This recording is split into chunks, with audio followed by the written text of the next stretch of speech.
देखिए, गली गुलियाँ को जिस तरह का अवार्ड मिला है, 23 इंटरनेशनल फिल्म फेस्टिवल में जा चुकी है फिल्म, और बहुत सारे अवार्ड इस फिल्म को मिले हैं। मुझे भी बहुत सारे बेस्ट एक्टर का अवार्ड मिले, लेकिन मेलबर्न में जो मिला है वो ख़ास इसलिए है क्योंकि न सिर्फ जूरी जो थी वो पूरे फॉरेन मेंबर्स थे, सारे बहुत सारे तो हॉलीवुड में बिज़ी हैं as an editor, as a production person, as a sound person, director. और उनमें से कोई भी हम में से जितने भी नॉमिनीज़ थे उनमें से किसी को नहीं जानते थे। वो किसी का काम उन्होंने नहीं देखा था। जो काम उन्होंने देखा वो इस समय देखा, और उसके बेसिस पे उन लोगों ने हमें अवार्ड दिया। गली गुलियाँ को इतने भारी नॉमिनेशन के बावजूद अवार्ड मिला, फिल्म के तौर पे मिला, मुझे एक एक्टर के तौर पे मिला। इसलिए ये फिल्म और ये अवार्ड बहुत ज़्यादा सम्मानित माना गया है। इसीलिए इस अवार्ड से हम सब लोगों को काफ़ी खुशी हुई है।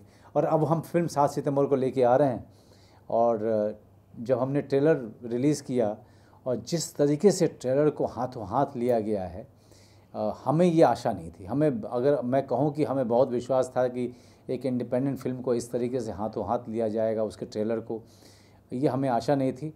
लेकिन जिस तरीके से दर्शकों ने इस ट्रेलर को सराहा है और जिस तरह से ये वायरल हो रहा है और दिन प्रतिदिन बढ़ता जा रहा है, वो अपने आप में आश्चर्यजनक है। ओके मनोज सर, क्योंकि इतनी सारी फिल्में आपके, इतने सारे किरदार हैं, तो गली गुलियाँ की सबसे खास बात क्या है जो और फिल्मों से बहुत मुख्तलिफ? मेरी अपनी ज़िंदगी में ना ही मैंने हिंदुस्तानी सिनेमा के इतिहास में इससे ज़्यादा डिफ़िकल्ट फिल्म, कॉम्प्लेक्स फिल्म मैंने देखी है। ना इससे ज़्यादा कॉम्प्लेक्स और डिफ़िकल्ट किरदार मैंने किसी को निभाते हुए देखा है। मेरे लिए ये कैसा रहा कि 1.5 महीने पहले से मैंने इसकी तैयारी शुरू की थी। ये रोल एक ऐसे व्यक्ति का है जो एक बंद कमरे में, अंधेरे कमरे में रहता है, लोगों के इलेक्ट्रीशियन है चांदनी चौक के एक गली में, जिस गली का नाम है गली गुलियाँ, और वहाँ पर इलेक्ट्रीशियन का काम करता है। लोगों के घरों में चुपके से कैमरे लगाता है और देखना चाहता है कि लोगों की ज़िंदगी में क्या चल रहा है। एक मानसिक रूप से डिस्टर्ब आदमी है जिसे आवाज़ सुनाई देती है एक बच्चे के रोने की, जिस बच्चे को उसका बाप मार रहा है। उस बच्चे को ये बचाना चाहता है, और पूरी फिल्म में वो बच्चे को खोजता रहता है कि किसी तरीके से उस बच्चे को उसके बाप के मार से, उस बाप के प्रताड़ना से उसको बचाया जा सके। और वो आवाज़ उसके दिमाग से जाती नहीं है, उसके कानों में हमेशा पड़ती रहती है। तो ये एक ऐसे मेंटली डिस्टर्ब आदमी की कहानी है और उसकी खोज है उस बच्चे को बचाने की। तो ये कहानी है। अगर संक्षिप्त में बताऊं तो इसमें शहाना गोस्वामी हैं, नीरज कवि हैं, रणवीर शोरी हैं, और जो बच्चे का रोल जो लड़का कर रहा है वो सच में स्ट्रीट चल रहा है और इस फिल्म में काम कर रहा है। वो सलाम बालक ट्रस्ट संस्था के साथ जुड़ा हुआ है। ये अपने आप में मेरे लिए बहुत सबसे ज़्यादा डिफ़िकल्ट किरदार रहा है करने के लिए। जी जी मनोज सर, हमेशा ही एक्टर्स को, जो बहुत मशहूर कलाकार होते हैं, उनको नज़रअंदाज कर दिया जाता है स्टारडम की आड़ में। तो कितनी खुशी होती है जब एक सही चीज़ के लिए, सही फिल्म के लिए एक सही अभिनेता को एक सही अवार्ड दिया जाता है।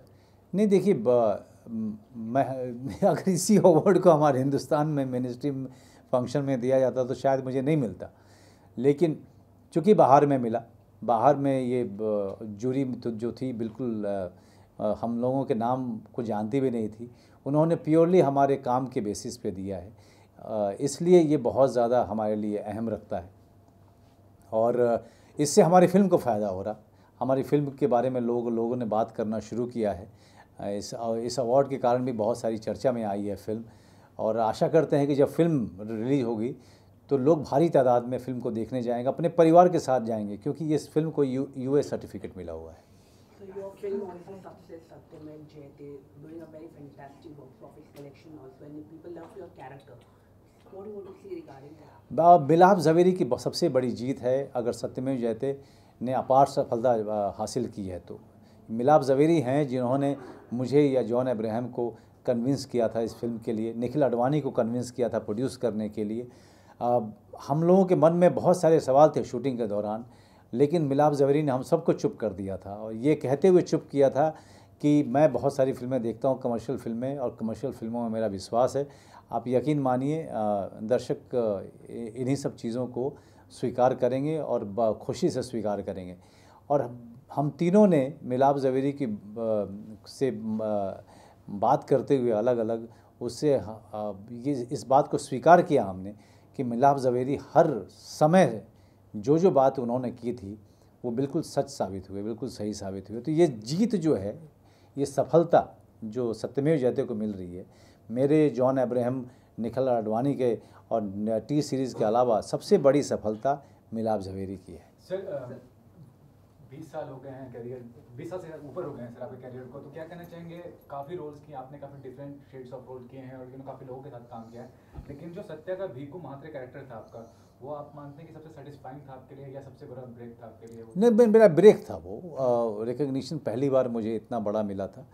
मैं 93 में मैंने बैंडिट क्वीन की थी, उसके बाद 98 में जा कर के सत्या आई थी। तो आप समझ सकते हैं कि कितना लंबा वक्फा था। बैंडिट क्वीन करने के बाद अचानक से मैं गुमनामी में चला गया था। तो सत्या ने जो मुझे मुकाम दिया, सत्या ने जो मुझे प्लेटफॉर्म दिया, उसी के कारण मैं आज यहाँ पे हूँ। उसी ने मुझे जो है लोगों से परिचय कराया। लोगों का परिचय मनोज बाजपेयी नाम के एक एक्टर से हुआ था। उसके बाद बहुत सारे उतार चढ़ाव आए ज़िंदगी में, और उस उतार चढ़ाव को झेलते हुए, पार करते हुए, लोगों की आलोचना सहते हुए, लोगों की तारीफ़ को स्वीकार करते हुए, बहुत ही हम्बल होते हुए मैं आज ये कह सकता हूँ कि 24 साल के बाद अगर मैं इस इंडस्ट्री में आज तक सर्वाइव कर रहा हूँ तो शायद भगवान की कृपा रही है, दर्शकों का प्यार रहा है, और अब मेरी मोटी चमड़ी को भी बहुत बहुत ज़्यादा श्रेय जाता है कि कभी जो है हार नहीं मानी। ओके सर, जॉन ने कहा है कि वो सत्यमेव जयते की सक्सेस को सेलिब्रेट नहीं करेंगे केरला में होने वाले इंसिडेंट की वजह से, तो इसके ऊपर क्या कहना चाहते हैं? नहीं, हम लोग एक पार्टी करना चाह रहे थे पहले, लेकिन हमने उसको पोस्टपोन कर दिया। केरला में जो भयानक बाढ़ आई है, जिससे पूरा राज्य तहस नहस हो गया है, बहुत सारी जान माल की हानि हुई है। हम केरल के लोगों के साथ हैं, उनके उस दुख के घड़ी में हम साथ हैं। मैं आप लोगों के माध्यम से सारे दर्शकों से यही कहना चाहूँगा कि हर जगह हेल्पलाइन के नंबर्स मौजूद हैं। हर जगह जहाँ जहाँ पे सामग्री आपके पास इकट्ठी हो रही है, उसको देने के लिए एड्रेसेस मौजूद हैं। आपको अगर कोई धनराशि देनी है तो केरल के चीफ मिनिस्टर रिलीफ फंड का पूरा एड्रेस और ईमेल सब कुछ सोशल मीडिया पे उपलब्ध है। आप कृपया करके जितना हो सके, जितनी आपकी क्षमता हो, आप उसमें अपना योगदान करें। ज़रूर केरल हमारे देश का एक बहुत अहम हिस्सा है, जिसे कहा जाता है कि भगवान का अपना राज्य है। वो इतना सुंदर राज्य है। आज वहाँ के लोग बहुत ही ज़्यादा परेशानी में हैं। आगे बढ़ चढ़ कर के योगदान देने में हिस्सा लीजिए और केरल को वापस अपने पैरों पर खड़ा होने में मदद कीजिए। सर पूछना चाहिए, वेब सीरीज जो है आजकल काफ़ी ट्रेंड में है और सुना जा रहा है आप भी एक अपना डेब्यू करने वाले वेब सीरीज में, तो आपके इस वेब सीरीज के डेब्यू के बारे में बताइए। मेरी वेब सीरीज़ जो मैं कर रहा हूँ वो अमेज़ॉन प्राइम के लिए है, जो अगले साल 200 कंट्रीज़ में एक साथ दिखाई जाएगी। अप्रैल मई में रिलीज़ होगी। उसकी शूटिंग चल रही है, जिसका नाम है फैमिली मैन। इसे आप ज़रूर देखिएगा। उसको देखने के लिए अमेज़ॉन प्राइम को सब्सक्राइब करना ज़रूरी है। लेकिन मैं आपको ये भी बता दूं कि ये वेब सीरीज़ एक ऐसी वेब सीरीज़ होगी जो न सिर्फ नई है, अनोखी है, बल्कि इसे सब लोग साथ में बैठ के देख सकते हैं। एक ऐसा वेब सीरीज़ है जिसे लेकर के हम जो भी बनाने वाले लोग हैं, हम बहुत ही उसे एंजॉय कर रहे हैं बनाने में, और काफ़ी गर्व है कि हम इसके हिस्सा हैं। ओके मनोज सर, जैसे कि आपने बताया कि आपने मतलब मिलाप ज़वेरी को अपनी कहानी में बहुत विश्वास था। आप अपना जब आपको नरेशन होती है तो आप किरदार में विश्वास करते हैं या आप कहानी में विश्वास करते हैं, या फिर अगर आप किसी कहानी से कन्विंस नहीं हो पाते तो किस तरीके से उस किरदार में निभाते? नहीं, देखिए, स्क्रिप्ट से बड़ा हीरो कोई नहीं होता है। इसलिए ज़रूरी है कि हम अब स्क्रिप्ट राइटर्स को और डायलॉग राइटर्स को हम क्रेडिट देना शुरू करें। बिना अच्छी स्क्रिप्ट के अच्छी फिल्म नहीं बन सकती। और स्क्रिप्ट अगर अच्छी होती है तो किरदार अगर थोड़ा सा कम ख़राब भी होता है तो, या कम अच्छा होता है, तो आप उसको और अच्छा कर सकते हैं। तो मैं हमेशा स्क्रिप्ट देखता हूँ और उस स्क्रिप्ट में उस किरदार को देखता हूँ। जब मिलाप ज़वेरी ने मुझे कहानी सुनाई थी तो मैं पलक भी नहीं झपका पाया था जब उनकी नरेशन शुरू हुई थी। और वही मेरा मूल मंत्र है, चाहे मैं कमर्शियल फिल्म करूं, चाहे middle of the road cinema करूं, या मैं इंडिपेंडेंट फिल्म करूं, अगर वो मेरे दिल को छूती है और उसमें कुछ नयापन है तो उसको हाँ करने में बिल्कुल समय नहीं लगाता मैं। जी, तो मनु सर, आपने कमर्शियल के भी आप में बड़े प्रख्यात रहे हैं और आर्ट सिनेमा में बड़े प्रख्यात रहे हैं। कोई कुछ ऐसे किरदार जो आप तक पहुँचे नहीं है, या फिर अभी भी वो प्यास रह गई है कि कुछ ऐसा मैं निभा पाऊँ, या फिर पूरी जितने भी एस्पायरिंग एक्टर्स होते हैं वो आपको देख के इंस्पायर होते हैं, वो कौन से एक्टर्स हैं जिनको आप फॉलो करते हैं, जिनकी फिल्में आप पर असर छोड़ती हैं? नहीं जी, बहुत सारे, आजकल तो इतने सारे नए नए एक्टर्स अच्छा कर रहे हैं। राजकुमार है, नवाज़ है, ये लोग बहुत अच्छा कर रहे हैं। विकी कौशल अच्छा कर रहा है, तापसी पन्नू अच्छा कर रही हैं, आलिया भट्ट अच्छा कर रही हैं, बहुत सारे नए नए, राधिका आप्टे बहुत अच्छा कर रही हैं। तो ये सब लोगों के काम को मैं देखता हूँ, सराहता हूँ, उनसे सीखता हूँ। ये सीखना चलता रहता है। ये तो यहाँ के कलाकार हैं, बाकी विदेश के कलाकारों को, नए नए कलाकार आ रहे हैं और नए नए काम देखने को मिल रहा है, उनसे सीखने को मौका लग रहा है। आदिल हुसैन मेरे समय के हैं, थिएटर के समय से, वो बहुत अच्छा काम कर रहे हैं। तो इन सब लोगों को देख करके सीखने को बहुत मिलता है। जी जी, मनु सर, बहुत सारे एक्टर्स हैं जो आपको फॉलो करते हैं, क्योंकि भविष्य में अगर आपका एक कोई एक्टिंग इंस्टीट्यूट अगर आप के जरिए आप आने वाली पीढ़ी को सर्व कर पाएँ, या फिर ऐसा कुछ प्लान आपने सोचा हो? जी देखिए, एक्टिंग इंस्टीट्यूट खोलने में कोई परेशानी नहीं है, लेकिन मैं उस तरह का एक्टिंग इंस्टीट्यूट खोलना चाहूँगा जो कम से कम 6-8 महीने चले और इसमें रिगरस ट्रेनिंग हो। तो उसमें तो वही आ पाएगा जो पैसा दे उसको चलाने के लिए और रिगरस ट्रेनिंग करने के लिए तैयार हो, क्योंकि एक्टिंग एक बहुत ही डिफ़िकल्ट साधना है और उसको करने के लिए किसी टैबलेट की ज़रूरत नहीं पड़ती है, आपको बहुत ही बड़ी साधना करनी पड़ती है। तो कुछ इस तरह के एक्टिंग इंस्टीट्यूट खोलने की मेरी अपनी इच्छा है, जो इस बम्बई शहर से थोड़ी दूर हो, बम्बई शहर में ना हो, और जहाँ पे अगर बच्चे आएँ तो 6-8 महीने तक वो बिल्कुल बम्बई शहर से दूर होकर सिर्फ एक्टिंग और एक्टिंग पे बात करें और एक्टिंग सीखें, एक्टिंग करें और वहाँ से बहुत सारा सीख करें, फिर इस मुंबई शहर में आएँ।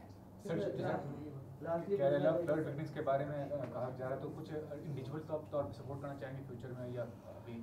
मैंने तो बोल दिया। लास्टली पूछना चाहिए, आपकी फिल्म आ रही है लव सोनिया, ये साल आने वाली है, उसके बारे में कुछ बताना चाहोगे? लव सोनिया विमेन ट्रैफिकिंग पे है।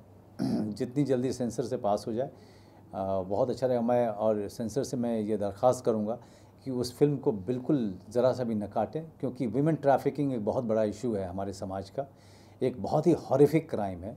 और लव सोनिया जिस तरह की फ़िल्म बनी है उसमें अगर बिल्कुल छेड़छाड़ ना किया गया तो जो भी उस फिल्म को देखेगा उससे प्रभावित हुए बिना नहीं रहेगा, उससे अफेक्टेड होगा। वो फिल्म आपको डिस्टर्ब करेगी और आप उसके बारे में सोचने पे मजबूर होंगे।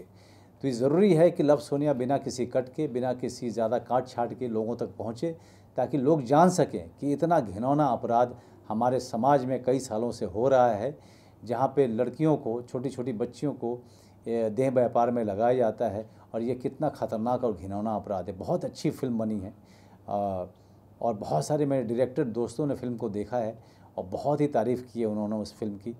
विदेश में भी बहुत सारे लोगों ने देखा है।